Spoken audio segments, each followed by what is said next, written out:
ஸ்தோத்திரம் ஆண்டவரே, நல்ல பிதாவே, இரக்கமுள்ளவரே, இந்த கால வேளைக்காக உமக்கு ஸ்தோத்திரம். இந்த நாளின் ஆராதனை கரத்தில் படைக்கிறோம். கர்த்தர் இந்த ஆராதனை எங்களுக்கு ஆசீர்வதித்து தரும்படி செபிக்கிறோம். இதை கேட்கிறவர்கள் ஆண்டவரே, கேட்கிற விசுவாச மக்கள் பாக்கியவான்கள் என்று வேறு சொல்லுகிறபடி இதை கேட்கிறவர்களும் பார்க்கிறவர்களும் பாக்கியவான்களாயிருப்பார்களாக. என் சிவநாமத்தில் வேண்டிக் கொள்கிறேன் பிதாவே, ஆமென். என் எண்ணம் எல்லாம் இயேசு, என் உள்ளம் அதில் என்றும் இயேசு.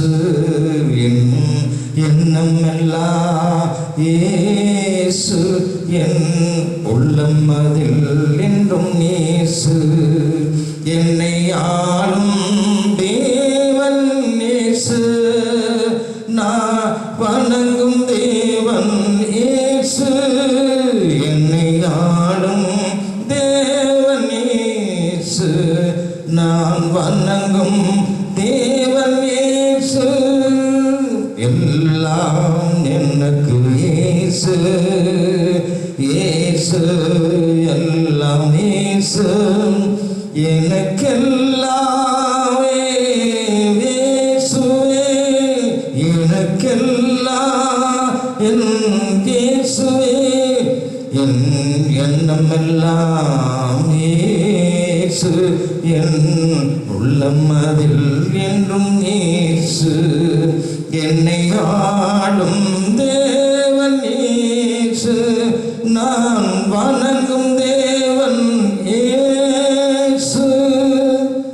நான் வாழும் காலம் கொஞ்சமே, இது நிலையில்லா நாட்கள் உறுதி.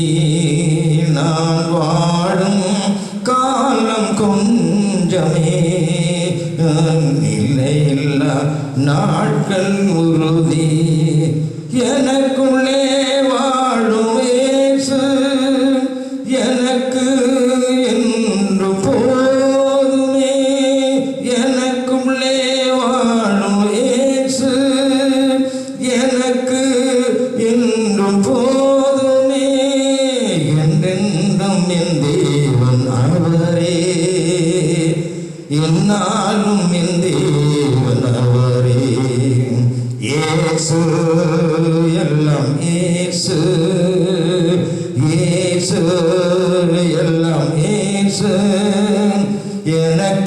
எனக்கெல்லாம் இயேசுவே, எனக்கெல்லாம் இயேசுவே. கர்த்தருடைய நாமத்திற்கு மகிமை உண்டாவதாக. வேத பகுதியினை வாசிக்க கேட்போம். சங்கீதங்களின் புஸ்தகம் 82ஆம் சங்கீதத்தை நாம் வாசிக்க கேட்போம். கர்த்தருடைய பரிசுத்த நாமத்துக்கு ஸ்தோத்திரம் உண்டாவதாக. இன்று நாம் தெரிந்து கொள்ளப்பட்ட சங்கீதம் 82ஆம் சங்கீதம், ஆசாப்பின் சங்கீதம். தேவ சபையிலே தேவன் எழுந்தருளியிருக்கிறார், தேவர்களின் நடுவிலே அவர் நியாயம் விசாரிக்கிறார். எதுவரைக்கும் நீங்கள் அநியாய தீர்ப்பு செய்து துன்மார்க்கருக்கு முகதாட்சிணியம் பண்ணுவீர்கள்? ஏழைக்கும் திக்கற்ற பிள்ளைக்கும் நியாயம் செய்து சிறுமைப்பட்டவனுக்கும் திக்கற்றவனுக்கும் நீதி செய்யுங்கள். பலவீனனையும் எளியவனையும் விடுவித்து துன்மார்க்கரின் கைக்கு அவரை தப்புவியுங்கள். அறியாமலும் உணராமலும் இருக்கிறார்கள், அந்த காலத்திலே நடக்கிறார்கள். தேசத்தின் அஸ்திபாரமெல்லாம் அசைந்தது. நீங்கள் தேவர்கள் என்றும் நீங்கள் எல்லாரும் உன்னதமானவரின் மக்கள் என்றும் நான் சொல்லியிருந்தேன். ஆனாலும் நீங்கள் மனுஷரை போல செத்து லோக பிரியர்கள் ஒருவனைப் போல விழுந்து போவீர்கள். தேவனே எழுந்தருளும், பூமிக்கும் நியாய தீர்ப்பு செய்யும். நீரே சகல ஜாதிகளையும் சுதரமாக கொண்டிருப்பார் பவர். ஆமென். கர்த்தருடைய நாமத்திற்கு மகிமை உண்டாவதாக. மனுஷன் இன்றைக்கு நாம் பார்க்கிறோம், மனுஷனை குறித்து நாம் வேதத்தில் பார்க்கிறோம். மனுஷன் இவன் கடவுளால் படைக்கப்பட்டவர். மனுஷன் என்று சொன்னால் தேவனால் படைக்கப்பட்ட ஒருவன். மனுஷனாலே இந்த உலகத்திற்கு கொடுக்கப்பட்டிருக்கிற பாக்கியம், தேவனால் அவன் இந்த உலகத்துக்கு அனுப்பப்படுகிறான். தன்னிச்சையாகவோ வேற எங்கே இருந்து மனுஷன் இந்த உலகத்தில் வரவில்லை. அப்படியானால் இவனுக்குள் கடவுளுடைய தன்மைகள் இருக்கு. காரணம், இவன் தேவனால் கடவுளால் அனுப்பப்படுகிற மனுஷன். ஆகையினாலே இவனுக்குள்ளே கடவுளுடைய தன்மைகள் நிறைந்திருக்கும். மத்தேயு 24:30-31 வாசிப்போமானால், அப்பொழுது மனுஷகுமாருடைய அடையாளம் அப்பொழுது மனுஷகுமாரன் வல்லமையோடும் மிகுந்த மகிமையோடும் வானத்தின் மேகங்கள் மேல் வருகிறதை பூமியில் உள்ள சகல கோத்திரத்தாரும் கண்டு புலம்புவார்கள். வலுவாய் தொனிக்கும் எக்கால சத்தத்தோடே அவர் தமது தூதர்களை அனுப்புவார். அவர்கள் அவரால் தெரிந்து கொள்ளப்பட்டவர்களை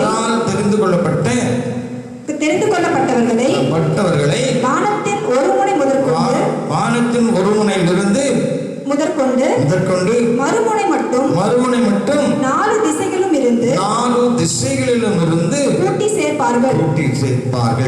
தேவனுடைய அனுப்பப்பட்ட கணம் ஆண்டுடைய வருகை நாளிலே பூமியின் கடையாந்தரங்களில் இருக்கிற 4 முனைகளில் இருக்கிற அத்தனை மக்களையும் தேவனுக்கு பிரியமாய் வாழ்ந்த தேவனுடைய ஜனங்களை, தேவனால் தெரிந்து கொள்ளப்பட்ட ஜனங்களை மாத்திரம் ஆண்டவர் மனுஷகுமாரனாகிய இயேசு அவர் மனுஷனாய் உலகத்தில் வந்து மனுஷ தன்மையோடு கூட வாழ்ந்தார்.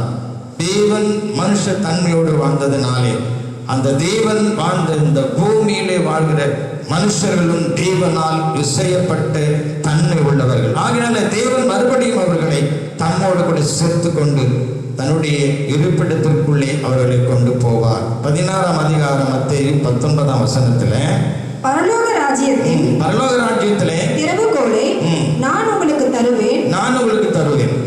பூலோகத்திலே நீங்கள் கட்டுகிறது எதுவோ அது பரலோகத்திலும் கட்டப்பட்டிருக்கும். பூலோகத்திலே நீங்கள் கட்டவிழ்ப்பது எதுவோ நீங்கள் எதை கட்டவிழ்க்கிறீர்களோ அது பரலோகத்திலும் கட்டப்பட்டிருக்கும் என்றார். பாருங்க, மனுஷனுக்கு ஆண்டவர் கொடுக்கிற அதிகாரம் இது தேவனிடத்தில் இருக்கிற அதிகாரம். ஆனால் தேவனால் தெரிந்து கொள்ளப்பட்ட மக்கள், தேவனுடைய ஜனங்கள், அதாவது மனுஷன் தெய்வீக தன்மை உள்ளவன். ஏன் என்று சொன்னால் அவன் தேவனிடத்திலிருந்து உலகத்துக்கு வந்தவன். அவனுக்கு இந்த தெய்வீக தன்மையை கர்த்தர் உணர்த்துகிறார். அவனை பார்த்து, பேதுருவை பார்த்து ஆண்டவர் சொல்லுகிறார், அவன் மனுஷன், ஒரு சாதாரணமானவன். அவனை பார்த்து, பேதுரு என்ற ஒரு மனுஷனை பார்த்து ஆண்டவர் சொல்றார், நீ பூலோகத்தில் எது திறவுகோலை உன் கையில் வைத்திருக்கிறேன், பரலோகத்தின் திறவுகோலை உன் கையில் கொடுத்திருக்கிறேன். நீ எதை திறக்கிறாயோ பரலோகம் உனக்காக திறக்கப்படும்.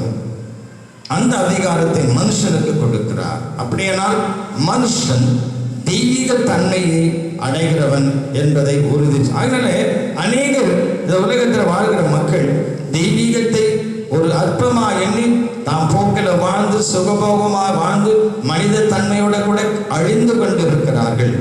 ஆனால் தேவனால் தெரிந்து கொள்ளப்பட்டவர்கள், தேவனுடைய சின்னங்கள், மறுபடியும் தேவனுடைய சாயலிலே வந்த மனுஷன் மறுபடியும் தேவனிடத்திற்கே திரும்புகிற அதிகாரத்தை கர்த்தர் கொடுக்கிறார். நீ பரலோகத்தின் திறவுகோலை உன் கையில கொடுத்திருக்க, நீ எப்போ வேணா திறந்து இந்த பரலோகத்துக்குள்ள வரலாம். மனுஷனுக்கு அந்த அதிகாரத்தை கொடுத்திருக்கிறதை நாம் பார்க்கிறோம்.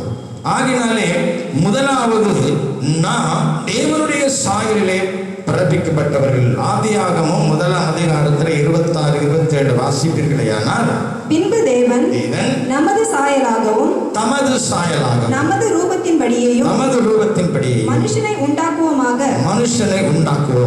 அவர்கள் சமுத்திரத்தின் மச்சங்களையும் ஆகாயத்து பறவைகளையும் மிருக ஜீவன்களையும்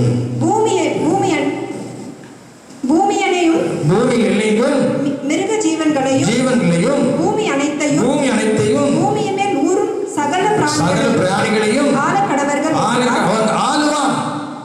மனுஷனுக்கு ஆண்டவர் கொடுக்க அதிகாரம், நீ இவைகளை நீ ஆளுகை செய்வான், நான் அல்ல, உம்முடைய ஆளுகைக்குள்ள படைக்கிறேன். தேவன் படைத்தவைகளை மனுஷன் ஆளுகை செய்யும்படி அந்த அதிகாரத்தை தேவன் மனுஷனுக்கு கொடுக்கிறார்.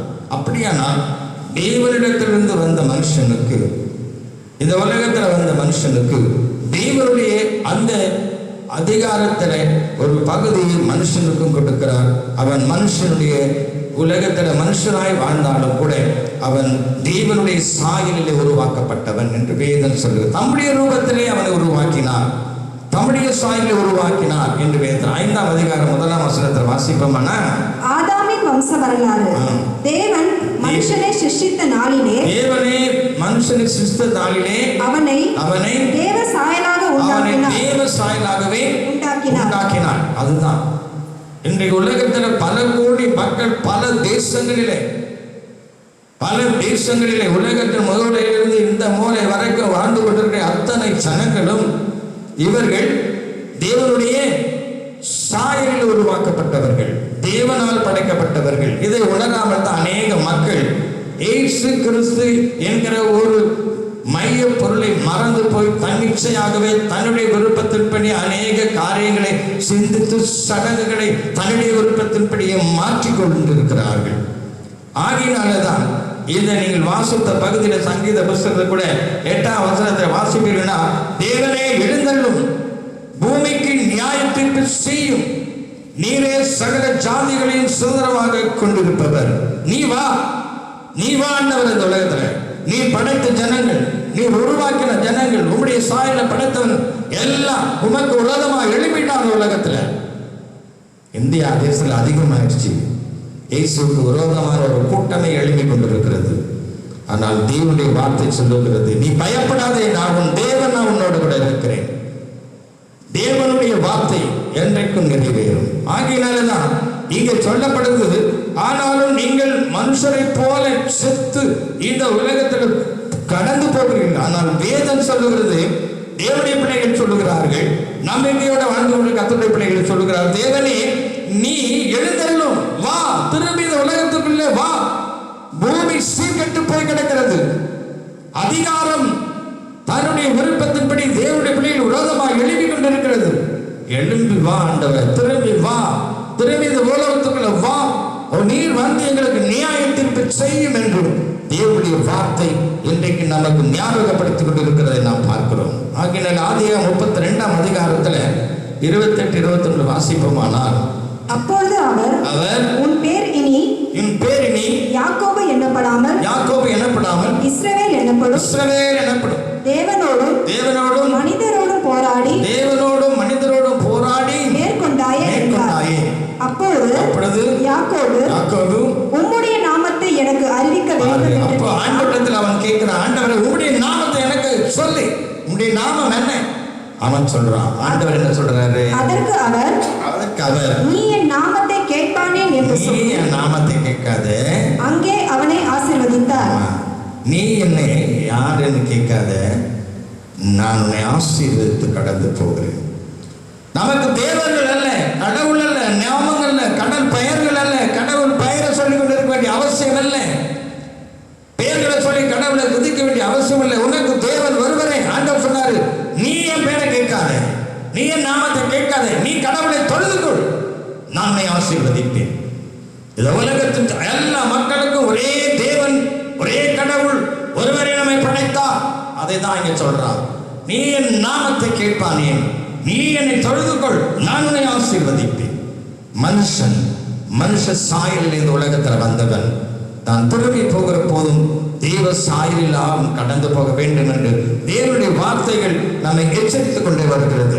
ஒவ்வொரு நாளும் இந்த வசனம், மனுஷன் இந்த உலகத்தில் மனுஷிகத்தையே நாடிக்கொண்டிருக்கிறான். ஆனால் அவன் எங்கிருந்து வந்தவன் என்பதை மறந்து போகிறான். அவன் தேவனிடத்திலிருந்து தேவ சாயலாகவே இந்த உலகத்தில் வந்தான். அதை ஒவ்வொரு மனிதனும் தன் வாழ்க்கையில உணர வேண்டும் என்பது வேதம் சொல்லுகிறது. ஆகினாலே தேவன் ஒவ்வொரு சமயத்திலும், உபாகம புத்தகத்தில் 8ஆம் அதிகாரம் 3ஆம் வசனத்தில் வாசிப்போமானா, அவர் உன்னை சிறுமைப்படுத்தி உன்னை பசியினால் வருத்தி மனுஷன்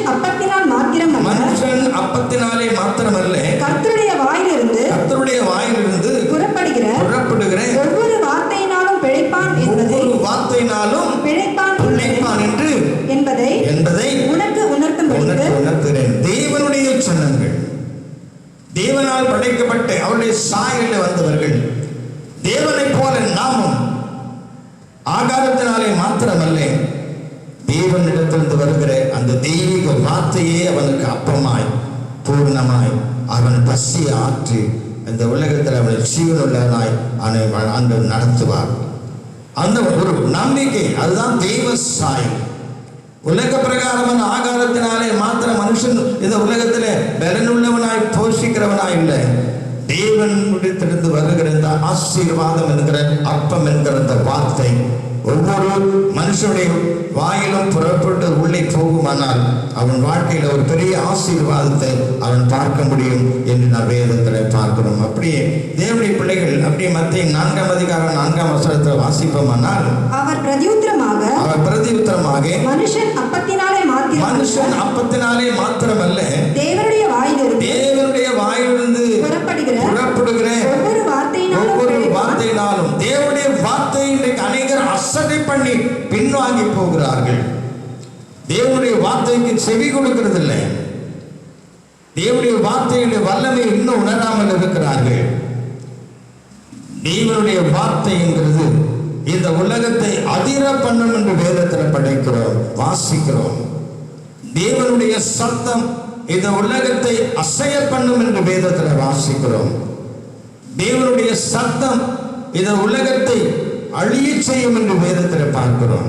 ஒரு வார்த்தை சொன்னால் போதும், ஆண்டவர் இந்த பூமி அக்கினியாலை பற்றி எரியும். அது நடக்கும், ஒரு நாளில் நடக்கப் போகிறது. ஆண்டவர் இதற்காக ஆயத்த பணிகளை செய்து கொண்டிருக்கிறார். இப்பொழுது இது நடந்து கொண்டிருக்கிறது. இந்த நாட்களில் நாம் பயந்து நடுங்கி வீடுகளில் அமர்ந்திருக்கிறோமே, இதுதான் இன்றைய நாட்களில் செய்திக்குரிய அடையாளம். தேவன் எல்லாவற்றையும் ஒழுங்கு செய்து கொண்டிருக்கிறார். இந்த சத்தம் இன்றைக்கு உலகத்தின் மூலைகள் எல்லாம் இந்தியா தேசத்தில் மாத்திரம் இல்லைங்க, இதை எல்லா உலகத்தின் மூலை முடுக்குகள் எல்லாம் அந்த சத்தம் எழும்பிக் கொண்டே இருக்கிறது.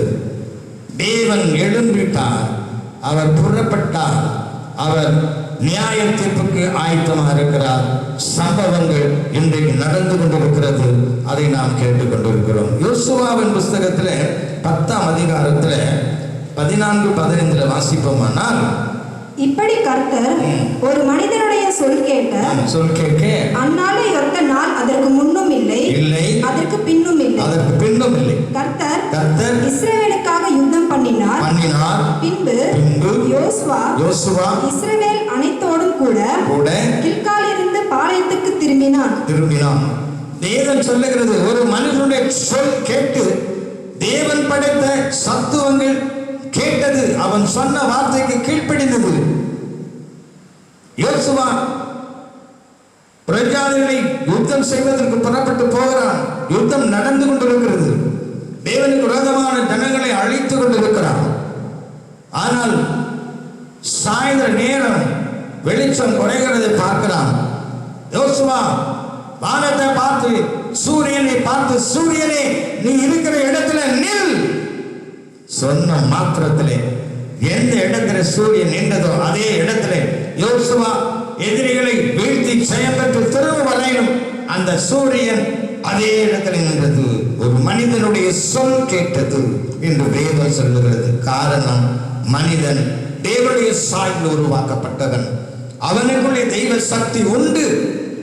எப்பொழுது அவன் தேவனுக்கு உண்மையாய், தேவனுக்கு பிரியமாய், தேவனுடைய சமூகத்திலே உண்மையாய் அவன் வாழ்ந்து தேவனை மறவாமல் தான் வந்த நோக்கத்தை நிறைவேற்றி கொண்டு இருப்பான்.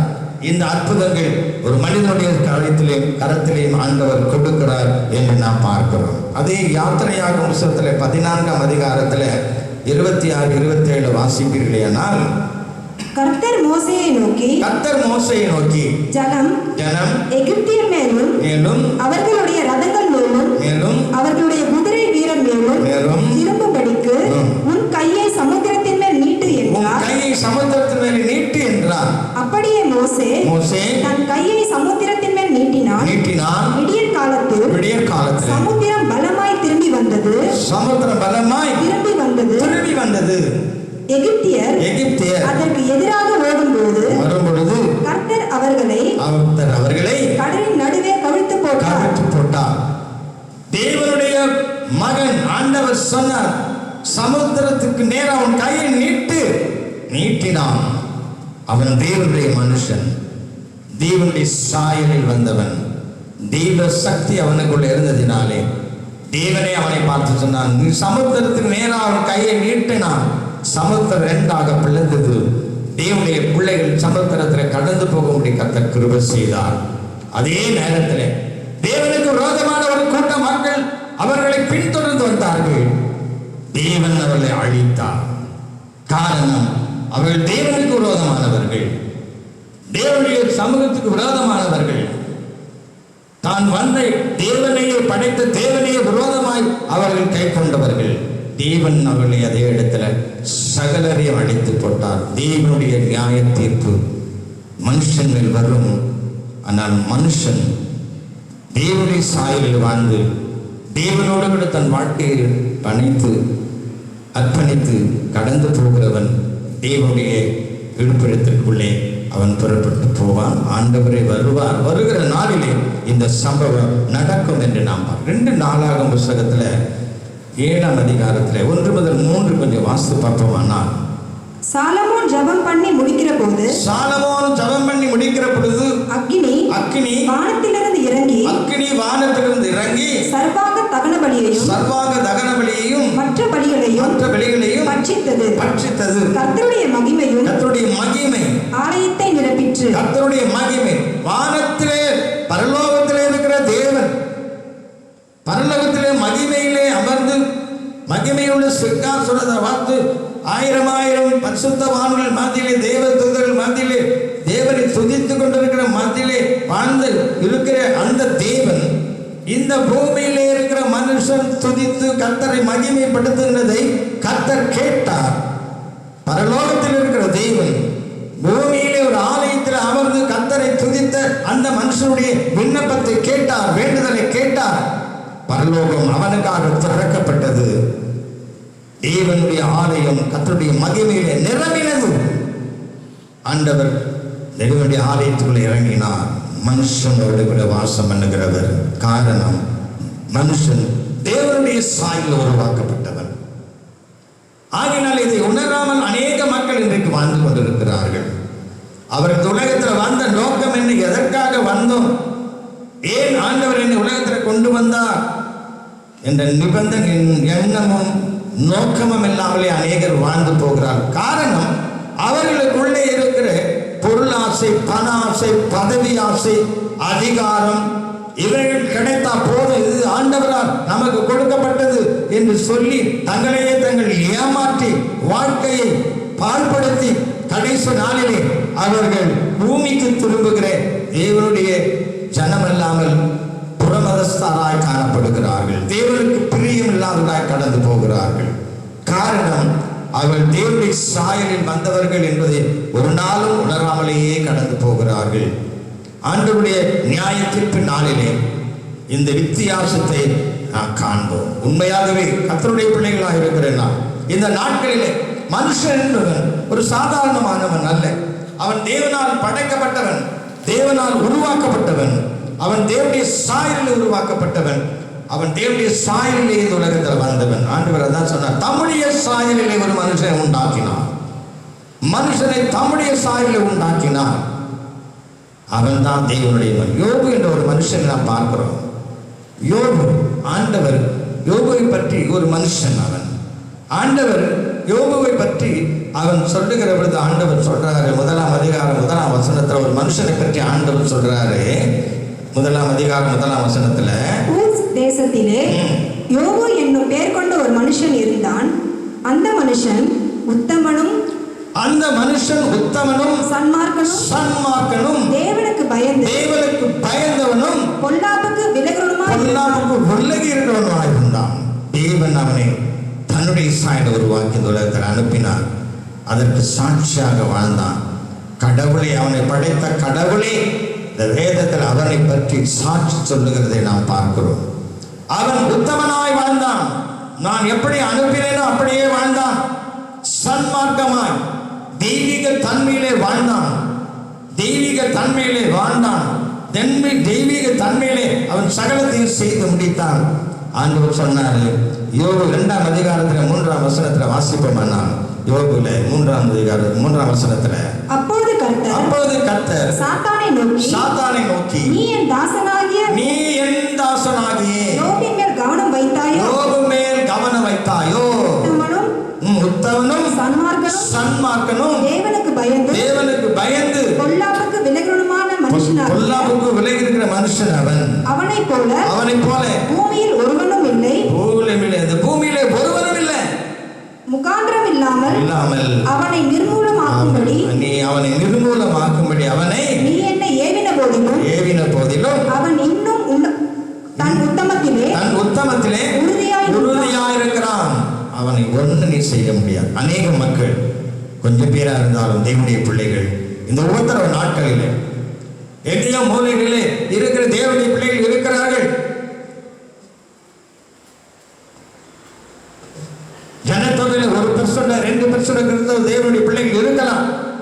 அந்த 2% 1% தேவனுடைய பிள்ளைகள் இப்படி தேவனுடைய யோகாவை போல இன்றைக்கு தெய்வ பயத்தோட வாழ்ந்து கொண்டிருக்கிறார்கள். அவர்களை ஆண்டவர் நியாயத்திற்கு நாளிலே நமக்கு வெளிப்படுத்துவார். ஆகினால தேவனுடைய பிள்ளைகள் உலகத்தில் வருகிற பொழுது தேவ சாயலிலே அவர்கள் படைக்கார். அதற்கு அடையாளம் தான் என்று ஆண்டவரை சொன்னாரு. அவன் சன்மார்க்கன் உத்தமனாய் வாழ்ந்தான். என்னுடைய பார்வையிலே தேவனுடைய பார்வையில நாம் வாழ்ந்து கொண்டிருக்கிறோம். உலகத்தில் வந்தாலும் கூட நாம் தேவனுடைய பார்வையில வாழ்ந்து கொண்டிருக்கிறோம். அதை நாம் மறந்து போகவே கூடாது. பெரிய பதவியில் இருக்கலாம், உயர்ந்த ஸ்தானத்தில் இருக்கலாம், சகல அதிகாரம் படைத்தவர்களாக இருக்கலாம். ஆனால் நீ தேவனுடைய பார்வையிலே நீ தேவனால் படைக்கப்பட்ட ஒரு சாதாரணமான ஒரு மனுஷன். அதிகாரம் வரும், அது சொல்லாமலே நம்மை விட்டு கடந்து போகும். ஆனால் தேவனுடைய வார்த்தை, தேவனுடைய வசனம் உன்னை நியாயம் தீர்க்கும். அது உன்னோட கூட வரும். ஏன் என்று சொன்னார், தேவன் எந்த இடத்தில் உன்னை அனுப்பினாரோ அதே கடவுள் அதே இடத்திற்கு மறுபடியுமாய் உன்னை அழைத்து கொண்டு போகும் நாளிலே அந்த நியாயத்திற்குனாலே உனக்கு அது புரியும். இன்றைக்கு உங்களுக்கு புரியாமல் இருக்கலாம்.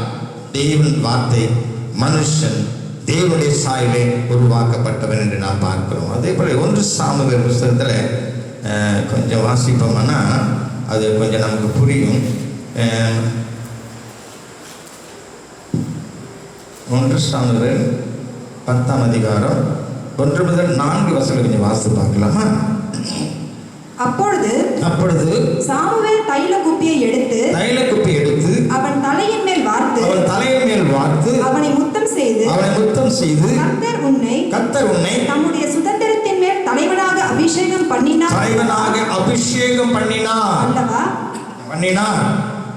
நீ இன்றைக்கு என்னை விட்டு போகிற போது பென்யமீன் எல்லையாகிய செல்சாகில் ராகேலின் கல்லறை அண்டையில் 2 மனுஷரை காண்பார். அவர்கள் உன்னை பார்த்து நீ தேட போன கழுதைகளை அகப்பட்டது.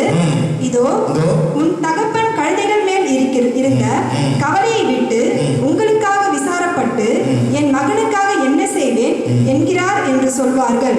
நீ அவ்விடத்தை விட்டு அப்புறம் கடந்து போய் தாபோரில் உள்ள சமபூமியிலே சேரும்போது தேவனை பணியும்படி பெத்தேலுக்கு போகிற 3 மனுஷர்கள் அங்கே உன்னை கண்டு சந்திப்பார்கள். ஒருவன் 3 ஆட்டுக்குட்டிகளையும் இன்னொருவன் 3 அப்பங்களையும் வேறொருவன் திராட்சரசமுள்ள ஒரு துருத்தியையும் கொண்டு வந்து உன்னுடைய சுக செய்தியை விசாரித்து உனக்கு 2 அப்பங்களை கொடுப்பார்கள். அவைகளை நீ அவர்கள் கையிலே வாங்க வேண்டும். 7ஆம் வசனத்தில் வாசிப்போமானால் இந்த அடையாளங்கள் உனக்கு நேரிடும் பொழுது சமயத்துக்கு ஏற்றபடி நீ மாறுவாய். தேவன் உன்னோட இருப்பார். நீ வேறு மனுஷனாய் மாறுவாய். மனுஷனை ஆண்டவர் இந்த உலகத்தில் ஆளுகை செய்யும்படி பதவியை அவர் கொடுத்து உன்னை தெரிந்தெடுத்து உன்னை ஆசீர்வதித்து உனக்கு அந்த அதிகாரத்தை கொடுத்து அனுப்புகிறார். நீ இதை செய்.